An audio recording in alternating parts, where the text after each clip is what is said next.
શું આદુ અને મધ ખરેખર ફ્લૂમાં મદદ કરે છે? દેશના ઘણા રાજ્યોમાં ફ્લૂના કેસ સતત નોંધાઈ રહ્યા છે. ફ્લૂ અથવા ઇન્ફ્લુએન્ઝા એક વાયરલ ચેપ છે જે મુખ્યત્વે શ્વસન માર્ગને અસર કરે છે. આ વાયરસ ખાસ કરીને હવામાન પરિવર્તન દરમિયાન વધુ એક્ટિવ બને છે. તે છીંક, ખાંસી અથવા ચેપગ્રસ્ત વ્યક્તિ સાથે નજીકના સંપર્ક દ્વારા સરળતાથી એક વ્યક્તિથી બીજામાં ફેલાય છે.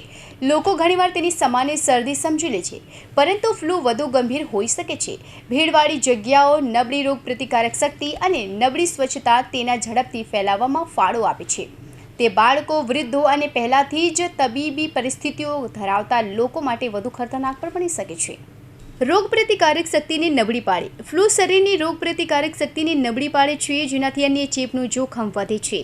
તે ફેફસાંને અસર કરી શકે છે અને ન્યુમોનિયા જેવું ગૂંચવણો તરફ દોરી શકે છે. ફ્લૂ દરમિયાન વ્યક્તિને તાવ, ગળામાં દુખાવો, માથાનો દુખાવો, સ્નાયુ અને સાંધામાં દુખાવો, સતત ઉધરસ, વહેતું નાક અને થાકનો અનુભવ થાય છે. ફ્લૂ પેટને પણ અસર કરી શકે છે, જેના કારણે ઉલટી, ઝાડા અથવા પેટમાં દુખાવો થાય છે. નબળાઈ એટલી તીવ્ર બની જાય છે કે દર્દીને સરળ કાર્યો કરવા માટે પણ સંઘર્ષ કરવો પડે છે. ગંભીર કિસ્સાઓમાં શ્વાસ લેવામાં તકલીફ અને ઓક્સિજનની ઉણપ પણ થઈ શકે છે. શું આદુ અને મધ ફ્લૂ માટે અસરકારક છે? જાણીએ. આદુ અને મધ બંનેનો ઉપયોગ પરંપરાગત રીતે ઉધરસ અને શરદીની સારવાર માટે થાય છે.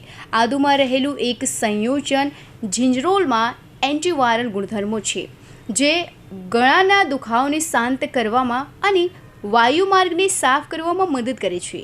મધમાં કુદરતી એન્ટીબેક્ટેરિયલ ગુણધર્મો હોય છે, જે ગળાને કોટ કરે છે અને બળતરા ઘટાડે છે. મધ ઉર્જા પણ પ્રદાન કરે છે, જે થાક અને નબળાઈને દૂર કરવામાં મદદ કરી શકે છે. આદુ મધનું મિશ્રણ બાળકોમાં ઉધરસની તીવ્રતા ઘટાડવામાં પણ મદદ કરી શકે છે.